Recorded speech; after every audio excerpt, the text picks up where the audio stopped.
Bamkast. Welcome to Balkast. Today we're going to speak about cars, about rallies, and the main topic is OneLife rally, quite famous events that are happening all around Europe. And the special guest in my studio today in Sarajevo is Nick Papis. Nick, welcome. Thank you very much. First of all, I would like to say that we are speaking English today mainly because we have a lot of fans around the world. And being OneLife Rally, we would like, of course, everybody to be able to listen to what we are going to talk about today. If not, we would definitely speak in one of the Balkan languages, but maybe that's for another time. You're multilingual, I think. How much languages do you speak? You mean how many? It depending on a day. No, I'm joking. But yeah, I'm from the border area between Italy and Slovenia. So basically I speak both that languages, Spanish, English, Balkan languages. You need to speak languages in order to be able to travel around the world. And I'm from a small country. We are around 2 million, and it's not like that everybody's speaking my language. So that's basically also why. You know what? A small digression. When I speak to my partners in Slovenia, they understand, for example, Bosnian really, really well. But then when we start communicating and they get relaxed, and when they start speaking Slovenian, I don't understand anything. It's quite strange. We have it's a joke, so don't get offended. But we are saying like half of Slovenia is from Bosnia. So basically, to every second guy or a girl that you speak, it's from Bosnia. We are joking basically, but for us it's easier because we are used to listen to Balkan languages. And that's probably why you're not listening to Slovenian languages being in Bosnia. But I must say that there is a huge difference, like from your generation. You're from 91, if I remember right. Yeah. So still in, like, let's say, still people 91 and older got something from the ex-country and so on. But like now generations after 2000, 2005, I would say it's much more difficult. They are a different breed. I want to speak and I want to open and simplify the OneLife Rally story. Okay. Because I believe a lot of listeners and our watchers will be interested in what, in effect, is OneLife Rally, how was it founded, what's the story behind it, just to get a context for all the questions that I'll have today. Let's say it was one of the crazy ideas about promoting the Balkans. And this is basically how it started. It was two of us at that time, which had the idea. And basically we wanted to promote nice roads in the Balkans, which exists. The quality is different than being nice, because they are nice, but they are not all like of a high quality. But the views are amazing. People are nice. The experience you can get here, they are you can match them really difficulty around the world. So basically this was the idea. And we have a lot of Balkan people, you know that as well, living around the world, and quite a lot of them, they own cars. It's cars, and a car, it's like a common base for passion.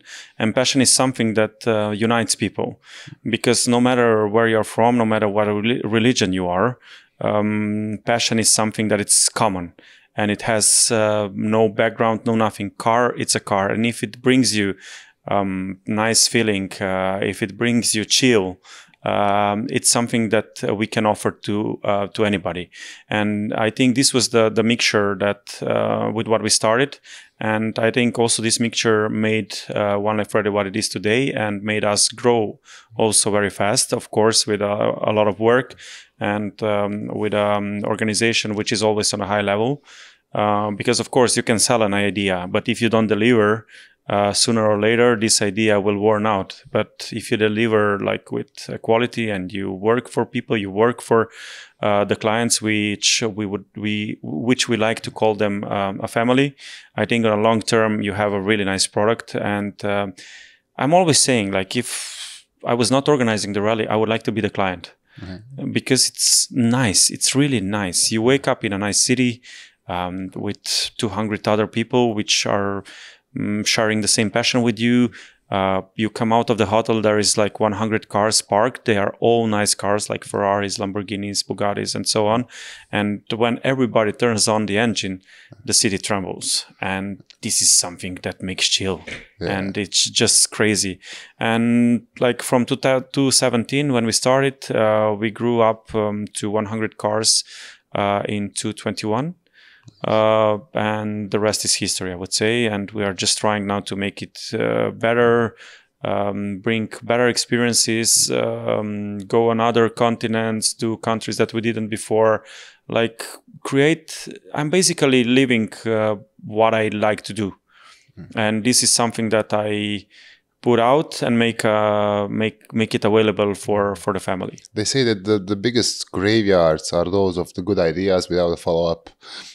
Listen, I think if you come to our office, they're just afraid when I walk in, because I wake up every day like with 10, 15 ideas, all probably crazy. Some we make them, some we don't. Like for example, last year we did an event in Kenya, in Africa, for the first time with supercars. It was like above crazy, and it was above difficult to organize it, to bring the cars, to make it happen, and so on. Because it's basically completely different. And once you do something like this in Africa, I think you can make it all around the world. Yeah, amazing story. But it's not just the fun in the rallies. So there is a lot of business happening with it. Listen, for example, who is our basic, let's say, family member, client / driver? It's somebody that has a company, it's accomplished, it's working hard all year long, suited up on a meetings, stress, and so on. And he takes this week, first of all, as a stress relief. But second of all, it's not a total waste of time, let's say it like that, because you have 200 people which also work all year long. So it's basically like a business conference, just on, let's say, from a different perspective, because we don't want them to be stressed and suited up and think about basic things. When you go to a conference, you know how it is. Sleep in a corporate hotel, have a corporate breakfast, listen to people talking on the stand, and go home. Here, you're dressed in a t-shirt, which is given by OneLife Rally. You are relaxed. You drive your car, which you love. You stop on a gas station. Together, you go to a party together in the evenings. Basically, you get to know these people from in and out, because you spend like a week with them in all different circumstances, and everybody's helping everybody. Nobody's looking at who is from where, and we are coming back to the thing that I told you in the beginning. Like, we don't care where you're from, what religion you are, as long as you're a good person. If you're a good person, you are part of the family. And this is how we function. And I think that basically this is the correlation between all of them, that they just enjoy spending time together. And we have a lot of good examples from people that started businesses together, and they met on the rally. Amazing. Yeah. Amazing. And do you have issues with the police, with the local communities when you're driving through different cities? I believe it's a really hell of an organization to go through several cities with 100 supercars, with the noise, different regulations in the different country cities. I see the trauma. You see my eyes. It's like this all the time. The problem is we are doing 7 different countries in 7 days, and this means we have 2 events in a day. It's start and it's finish. So we have to organize the start and the finish. We have to have all the permissions for the start, all the permissions from the finish. Then security, of course, public events. Usually there is a lot of fans involved, because of course, with 100 cars, you have a lot of people that like cars, and they come to public events. So basically, it's a lot of things. I can tell you that we have 50 people working for the duration of the event. So that week, we have 12 logistical cars, vans. So we are quite a big organization already. We call it like rally within the rally, because of course the team needs to work really hard to make it happen. It's not easy, but people don't realize until they start being part of the event, because from outside it looks like really easy. okay, you enjoy, you have a good time and so on. Yes, we do, because we like what we are working with. But it's not an easy job, and it's not an easy thing. And you need to understand also that on the beginning, when we started, was also very difficult to sell the event. Yeah. Because no matter what, and we have a good let's say, opinion about the Balkans, because we are from here, we know it, we exactly know what to experience, what to expect, or how is it working. But to be able to sell like a spot to somebody from Belgium, from the States, from Australia, take your car and bring it to, for example, Bosnia, Albania, Slovenia, Kosovo, whatever. It was quite challenging.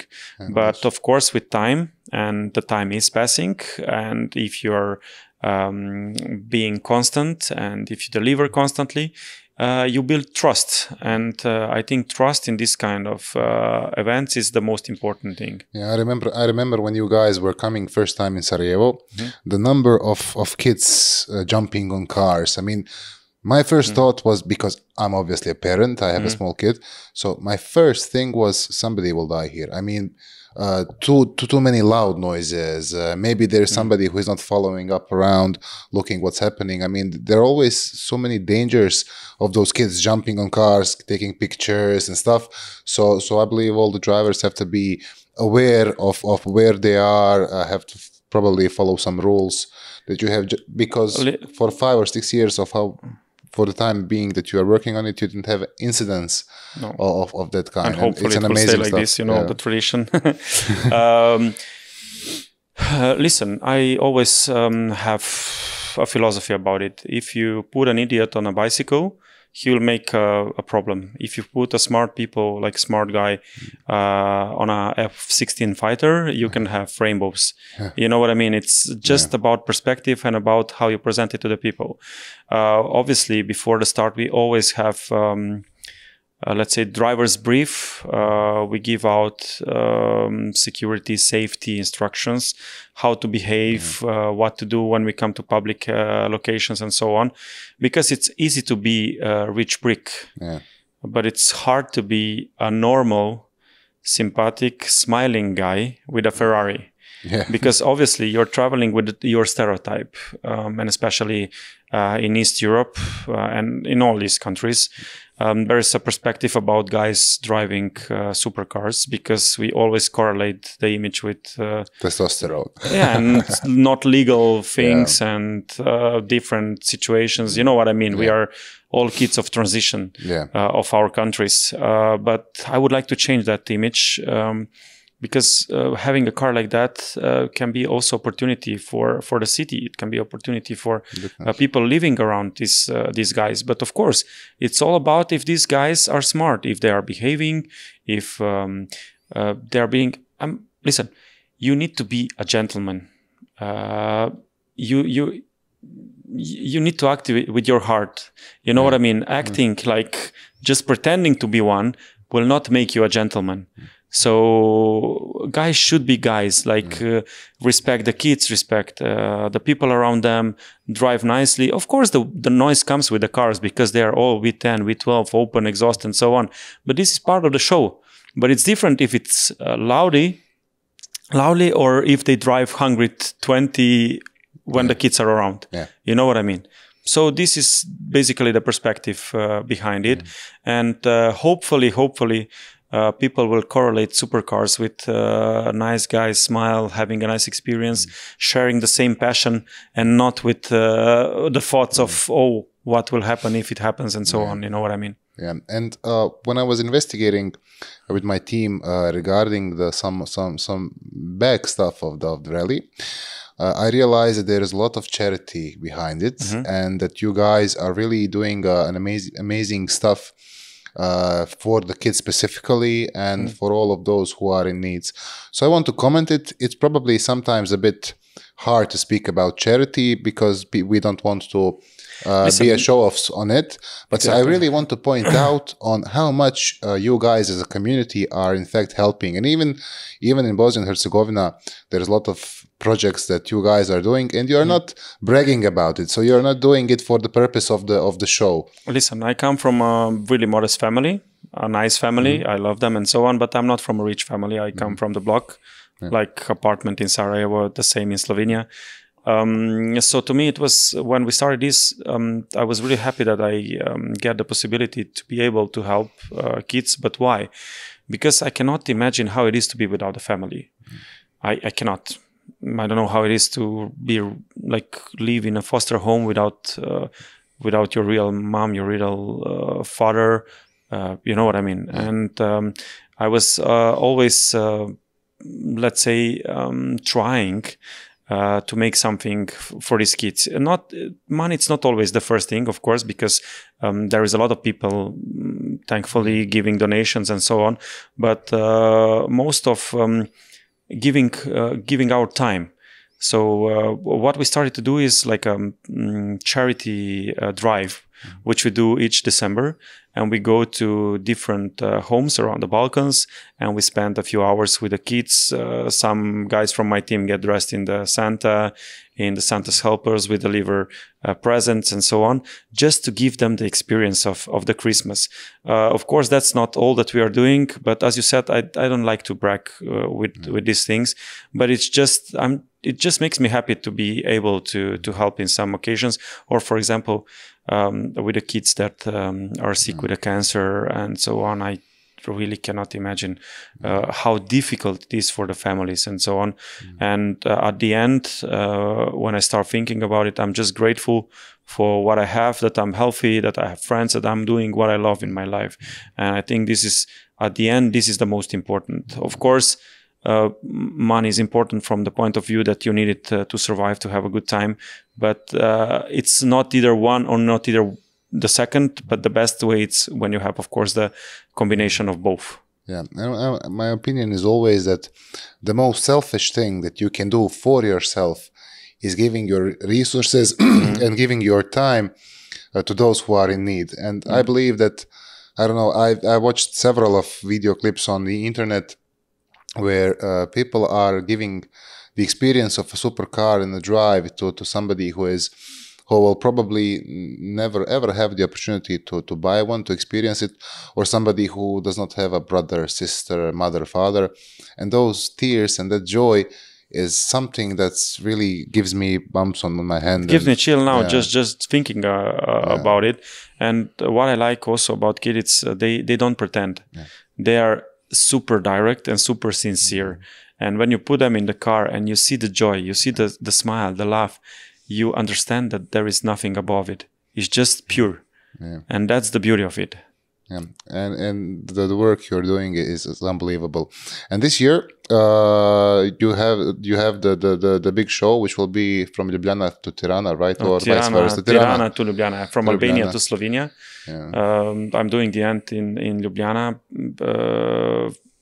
because it's 2 years now. We were in Ljubljana. I think it was like 15,000 people in the city center or something. It was really amazing. And I really want to go back to the roots, back to the Balkan, because even the people that are coming to events are asking all the time to stay more on the Balkans, because they like the energy, they like the roads, they like everything. Because Balkan, it's such a great mixture of everything. It's crazy.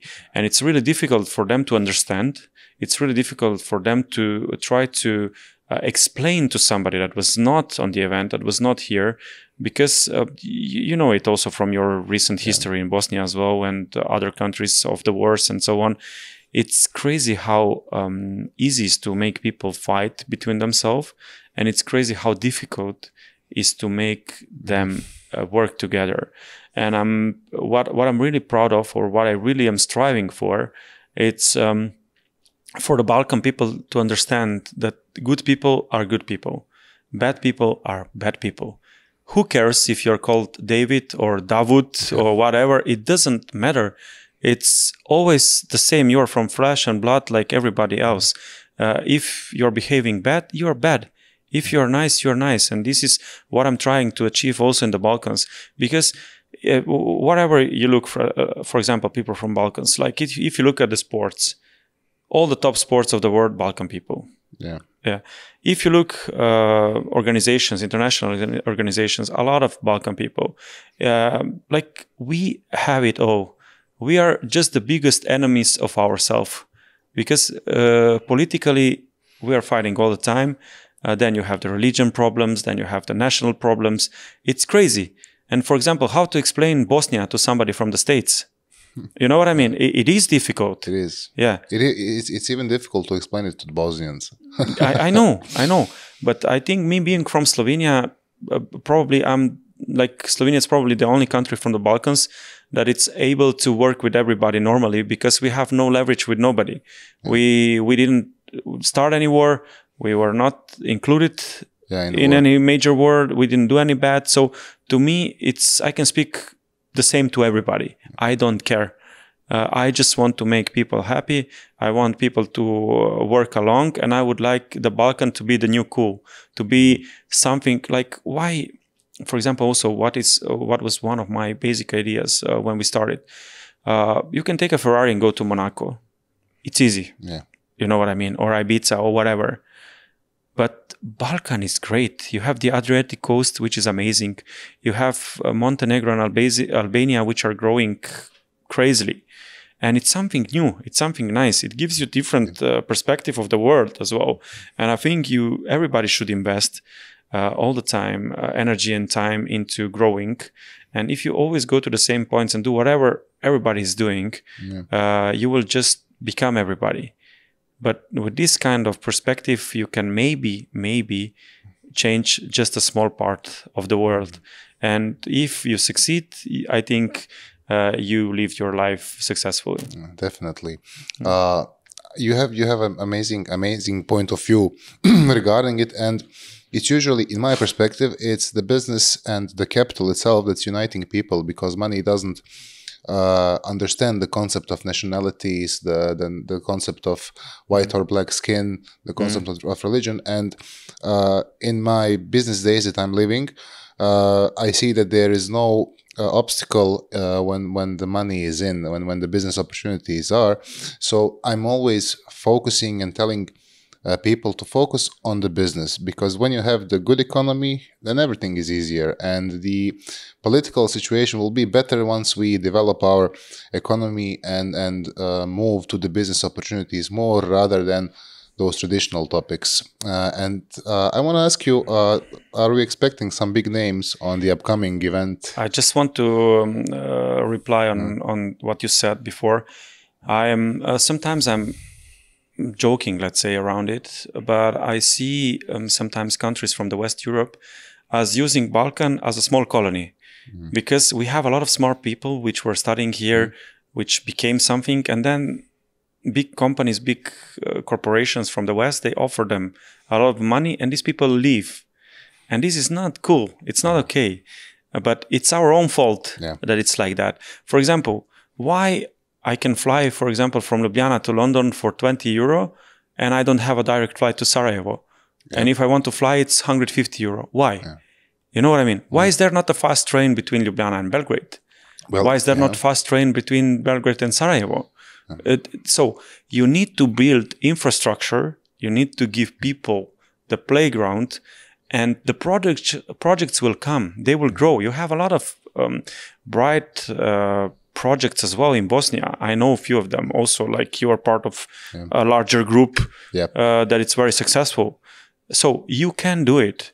And this is what we want also like to point out and bring the message to the world. Stay in the Balkan. Life here, it's nice as well. Of course, travel, go around, make connections and so on. Doesn't matter. But you can also build something here. And I think for the next 15 to 20 years, this is the place to be. Yeah.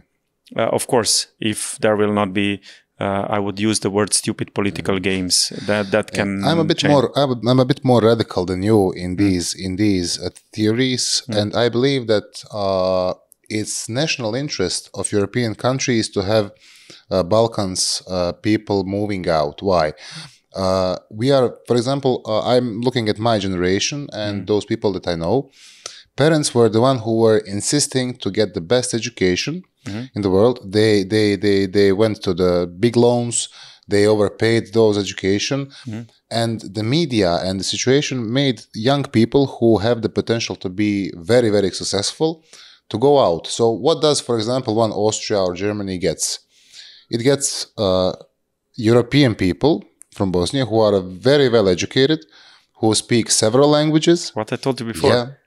They get somebody who is for free, so they don't educate those people. We educate them, we invest in them, and then these people go out. So it's the prime interest of those economies who need people as a worker to have them, because you are white, you speak an amazing English, German, several languages, and of course. But listen, for example, from Ljubljana to Sarajevo, I need 7 hours, let's say, with a car.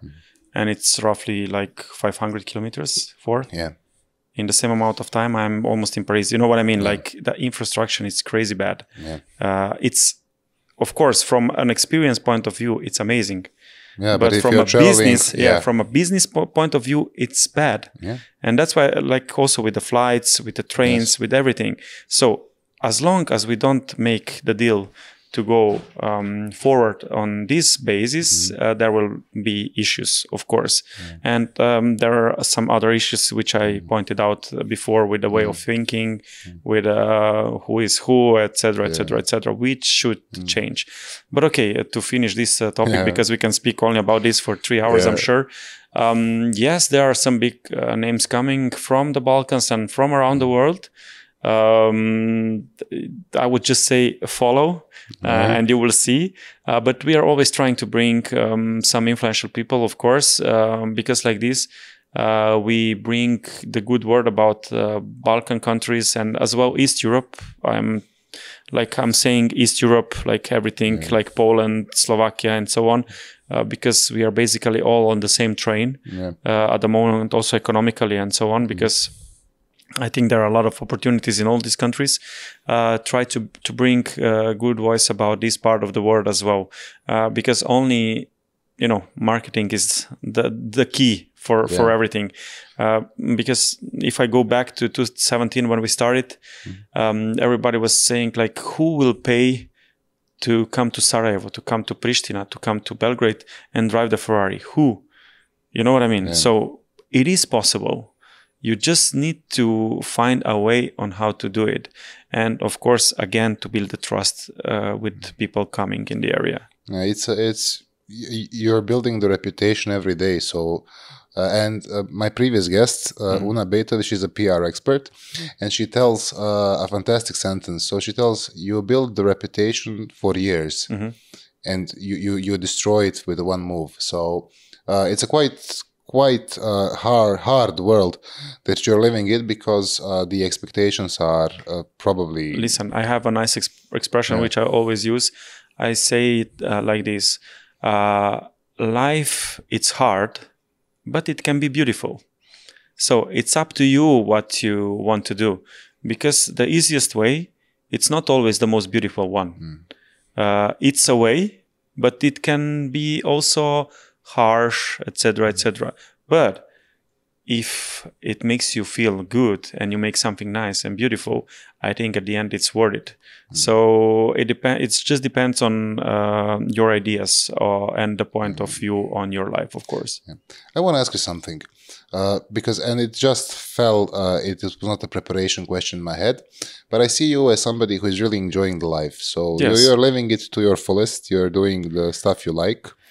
And it's something that probably the most of the guys are jealous of, because I'm hanging out with lots of people that are either having their own businesses or working with the corporations.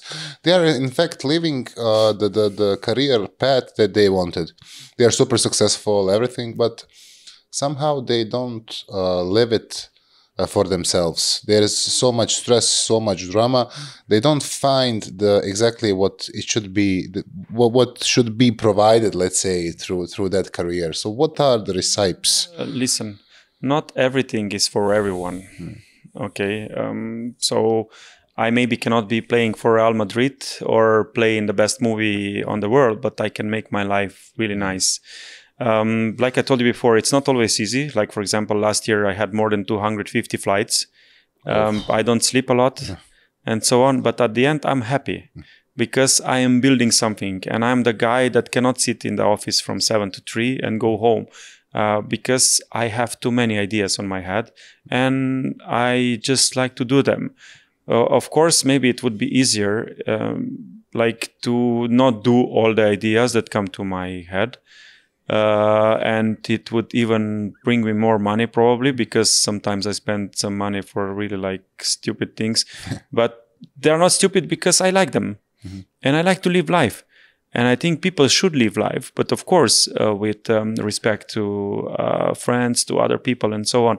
I'm not saying do whatever comes to your head, but whatever you do, do it with style. And this was something that my mom always said also when I was younger and so on. Just to repeat again, whatever you do, do it with style or not at all. And I think this should be like the red line of what you asked me. And I see a lot of people not being happy and so on. But sometimes it's just life. Sometimes they get, like you said before, enough money.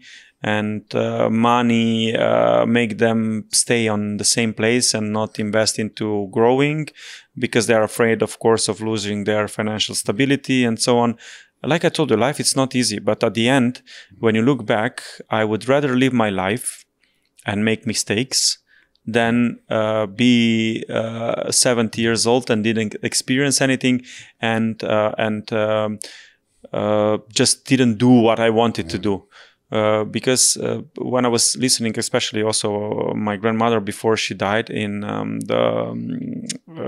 in her 80s, she was always saying, Nick, live your life, because when you're old is not the same.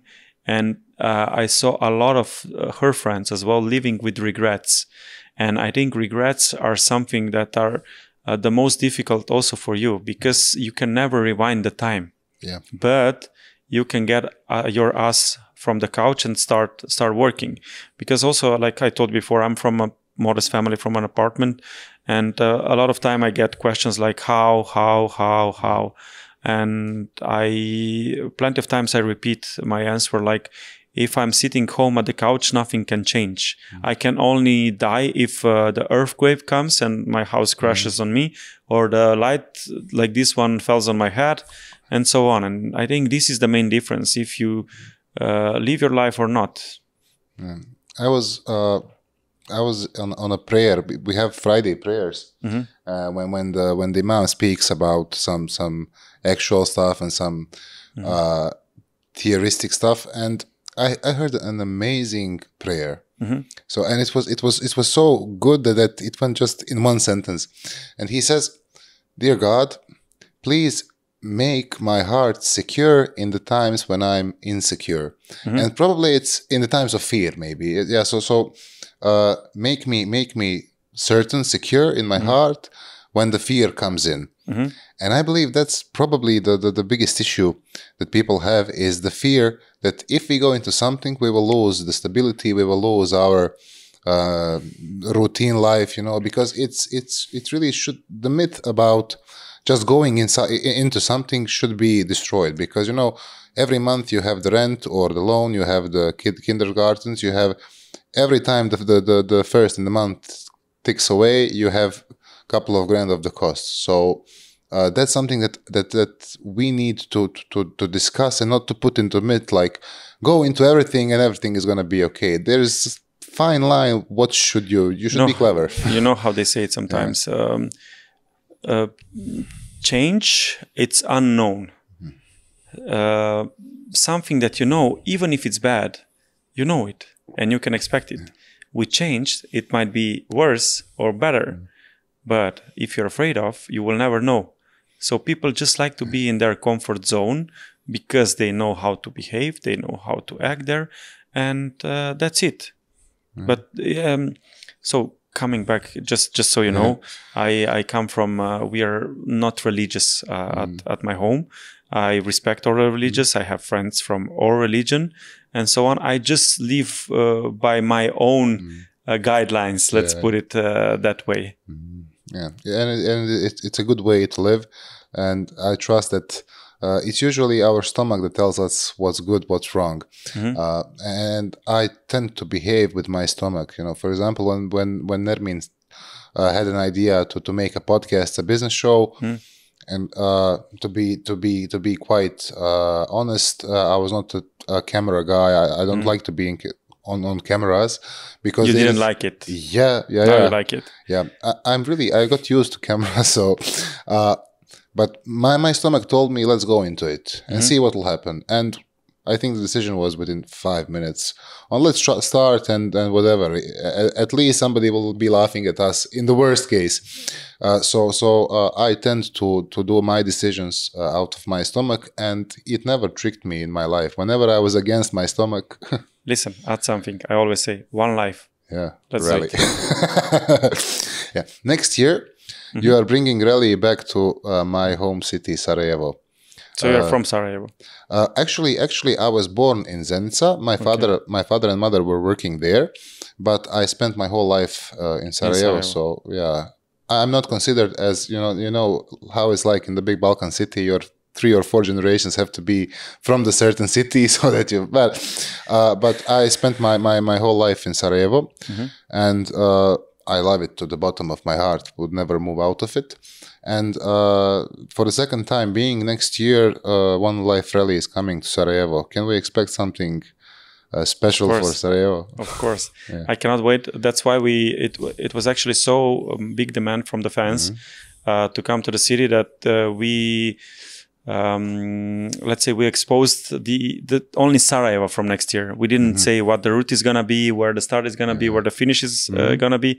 We just said yes, Sarajevo, we are coming, and that's it. But even the first time, it was amazing. Like the energy and the vibe from the people, and just everybody experienced the city and so on. It was super nice. And that's why I'm also returning all the time to Sarajevo. I build a lot of friendships here. I see a lot of positive things. I see a lot of negative things as well. But I just guess this is part of the game we have. You know what I mean? Yeah. Good. And I believe the show will be really one of the best ones in there. And regarding it, how much a regular person that's, for example, not attending usually, for example, myself, I don't have a supercar, obviously, but I guess there are a lot of opportunities for good networking, for creating the business. Of course. What would be the benefits for myself as somebody going there? Is it easier to make good connections there? So what would be my advice for me if I wanted to join the community, and if there are some criteria for me in order to... Listen, like I told you before, I consider OneLife Rally also, not only, but also as a business conference. And it's different because there is a lot of people you normally would not meet, probably because they are working all the time. They are CEOs or partners in big companies. For example, last year event, we had 6 billionaires on the event.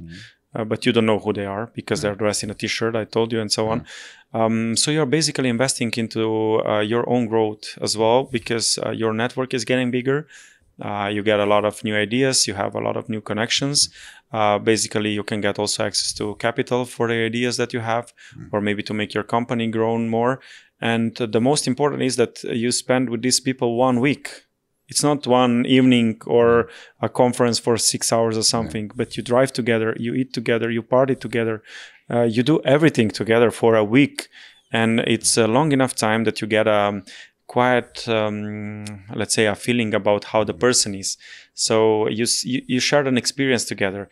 And being on the rally, it's very hard to explain. And when people ask me how it is, it's very hard to explain you because it's so different that I cannot really put it in the words. I'm not saying that because I would be just not fair to the event itself, because you need to get the sensation, you need to see how you feel there, how the connections are created, and so on.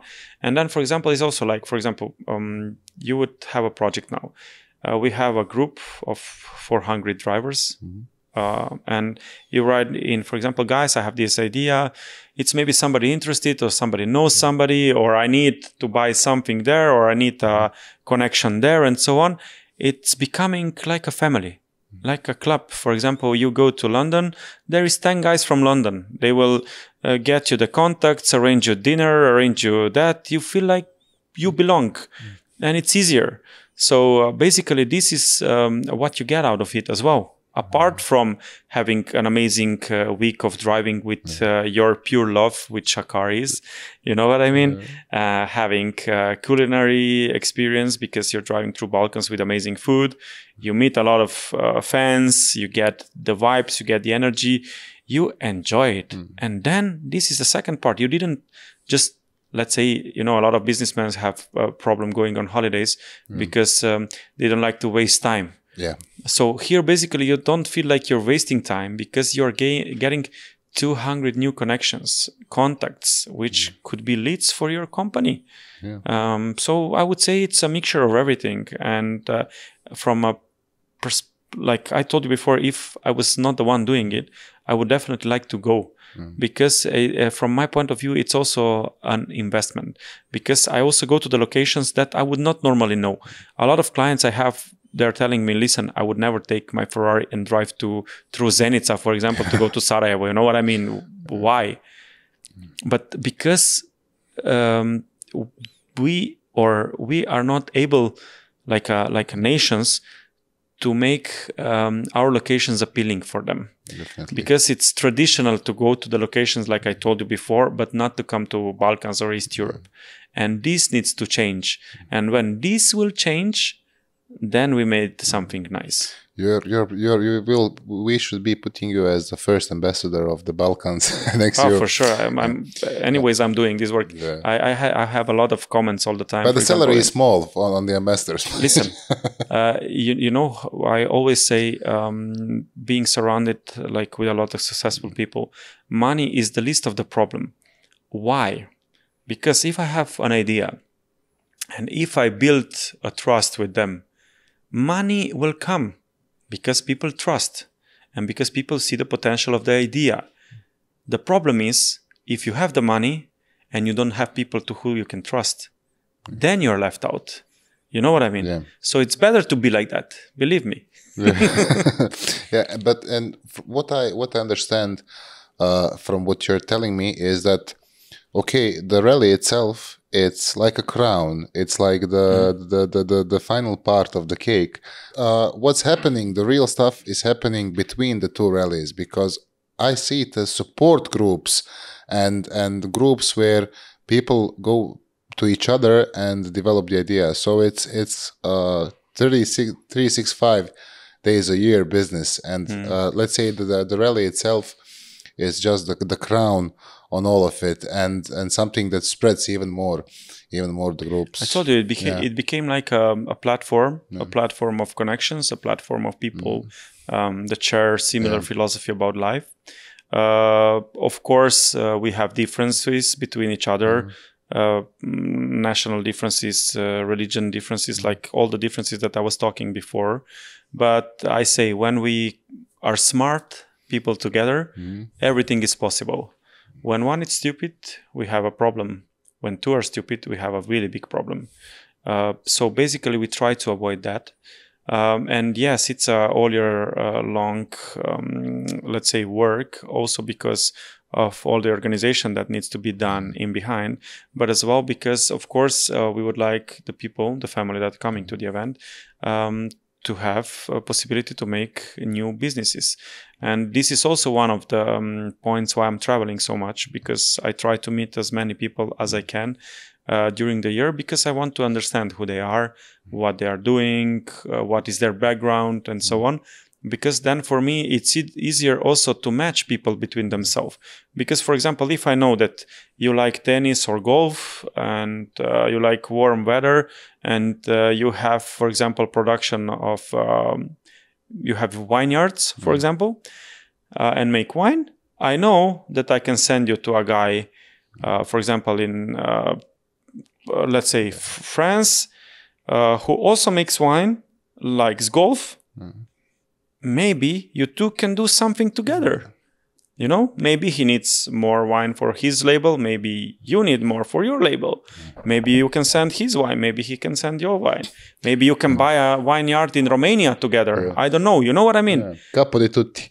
Exactly. Well, not capo di tutti, but I think that the relations, good relations, and being smart is the most important thing. Because as I told you, capital, it's always found. How to do it in 2024? Man walked on the moon. We are flying there. We do whatever. We go undersea. All the technical stuff can be solved. It's easy, but people, connections, stability, trust, and make it happen. That's the real issue here. Because all the rest, it's done. And in the future, I think that's the base point and the base start for a lot of projects. And if we are going to be smart about it, we can make happen a lot of things. And that's still the main problem in the Balkans, because we like to fight between each other like a national sport. It's crazy. I really don't understand it sometimes, why and how. I mean, I can relate to it, of course, but why not to go over it? You know what I mean? And I'm always looking at the times that are coming as bright times. Always, because I'm the witness of so many business people here and in the whole of the region that are amazing personas, that are amazing hunters, and that there is so many business opportunities in the region that I'd never consider myself going out somewhere. I mean, we commented on Dubai and stuff. So I believe that the bright times are coming, and that our generation is probably the one that will change the perspective. But I want to ask you something that's, again, a bit more relaxing question. Okay. What are the best cars? What are the best cars that you drove on the rally? And what is which is the one car that you want to drive in your life, but you didn't have the opportunity to? The thing is that I have a really good relation with most of my clients, and they trust me with their cars. So I can always try. I can always, have a small drive with them and so on. But yes, I never drove on a road Koenigsegg, for example. This is something that I would like to do. But for the rest, I mostly tried what I wanted to try. But no matter how many times you try this, it still makes me chill. Like, it's true. Because my first, I will tell you, my first car was Renault 5, worth like €100. You know what I mean? When I was 18 years old. And yes, the car takes you from A to B, but it's very different to travel from A to B with a Renault 5 or a Ferrari 488 or a Porsche Carrera, because it's an experience when you drive cars like this. And having the possibility to live these experiences never gets me tired of them. It's just, I smile all the time. I can drive, I think, listen, I make around 150,000 kilometers a year with normal car, and from 30 to 40, normal, I say, like not a sport, like a super sport car, and around from 30 to 40 with a sport car, and I don't get tired. I like it. And I can be doing all the time this.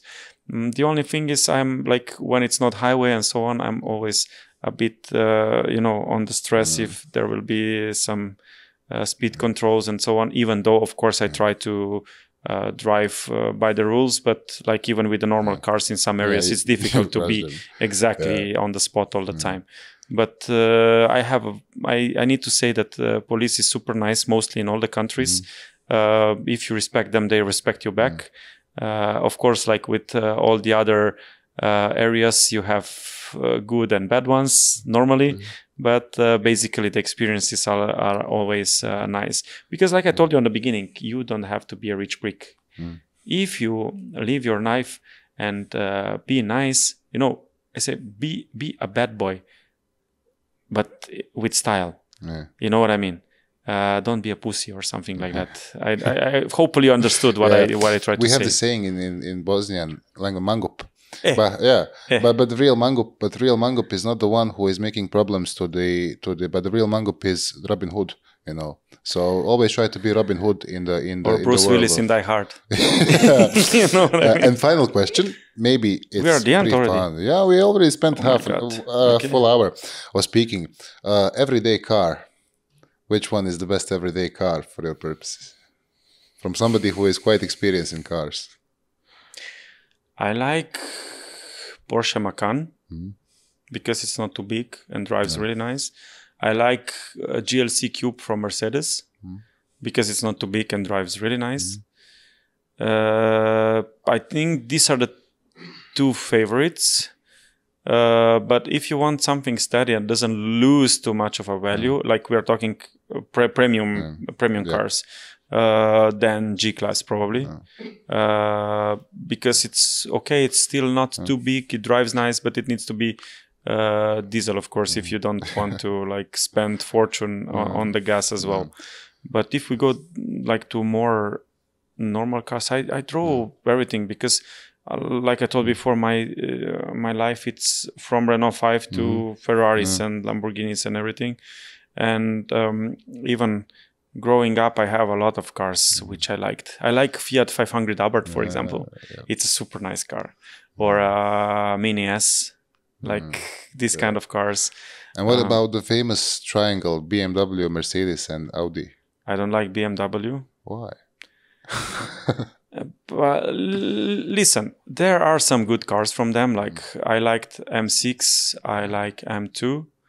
The rest, it's okay.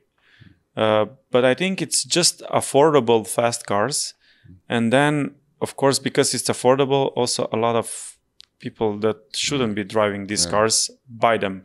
And this makes them look not really good always.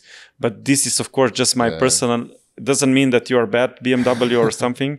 It's just my personal view on this matter. Audi is okay. I like the R8, of course. But I think Mercedes is the winner here when it comes to daily cars. Well, in fact, it is with the overall, but I'm still suffering for the F10 that I had. Even though I changed with a better car, it's still the BMW has that kick in your back. In the everyday drive, it has something devilish inside of it, so it's probably the emotion. A lot of things have a lot of devilish things in, but it doesn't mean they are good. You know what I mean? But okay, what do you drive, by the way? E-Class, Mercedes. Okay. Yeah, of course. Yeah, I was looking for something that would cover all of my needs because I'm driving a lot. I'm covering Central Eastern Europe, and just the point which you already told. For example, next week I have to go to Albania. My option is to go with the car through the Stepan Polje, the worst road in the world, to go through it, or I will have to Nikšić and then down. Yeah, I know. I did that. And basically, if I go, I did it with GT3. People were looking like, what the fuck is he doing here? And I was going with a friend of mine. He has the RS7, and we were going there, and he tells me, never type a message or use your phone while you're driving because it was like, never drink and drive because somebody who is speaking on the phone will hit you and you'll be guilty. And we had so many situations where people were just typing the messages and we are coming with the RS7 on a crazy speed there, and then it was moments before the disaster. But and coming back to the infrastructure issues, if I go with a plane to Albania, I have to have the 5 or Istanbul 10 probably. Istanbul, Vienna, or even Frankfurt, and my overlay is 5 to 6, 7 hours, and it's crazy. Let's call for a Balkan Air, like a EasyJet Wizz Air of Balkan, you know, like a cheap flights to all the capital cities. Definitely. I think it would function, and it would be perfect. The flight to Zagreb is there is an everyday flight, and we call it a bakery flight because it's really early in the morning. Every day it's a full plane. Every day, and I realize it's 10 times cheaper for myself to go in the morning, come to the office in Zagreb at 8 o'clock in the morning. I have the whole day of meetings plus the lunch plus the dinner, and then I go back to the flight at the evening. So I utilize that day. I don't spend time with being in a hotel. I'm also not paying for the hotel. I split in the all of the meetings that I have in Croatia. I put them in that day, and next day I'm in Sarajevo, fully operational to work without being tired, without paying tickets for speeding, etc., etc., waiting on the borders, and so on. And we really miss that infrastructure. And what we have to push for all the politicians in all of our countries to give us enough flights that we can go all around the world, and we will bring that VAT to it's the much easier and much cheaper to make people fight than to make them build something. You know, and people sometimes do the easiest choice because it's easy. Why to do something difficult? And you know, when you need time, you need money, you need everything. Why to do it? They live their life anyways. And mandate is only 4 years. It's gonna be it'll pass in 4 years. So. And easy solution, it's even harder to make mistake. You know what I mean? With big projects and big ideas, if you don't deliver, you have a problem. Definitely. You have the amazing story, Nick, and I really enjoyed. And honest to be, I was not a fan of the rally because I didn't see the value as somebody who was looking at from the outside, because I'm not in that world. But I definitely see that I'll probably be investing in coming into the family. Hope your due diligence will be okay on me. For sure not, but okay, we'll do an exemption. Sometimes exemptions are needed in life. I'm aware of the thing that from the outside, if you don't follow, it looks maybe superficial. But cars are just a common passion, like I told you before. And cars are just the mean to correlate people, to make East Europe and Balkans look good, to show the countries, to maybe bring some investment in the countries, and so on. So it's basically, like I told you, a networking platform which can be used really good. And the man without a passion is a no man. Exactly. I think passion is something that you should be willing also die for. I agree. Thank you, Nick. Yeah, you're welcome. Thank you for having me. And OneLife, of course.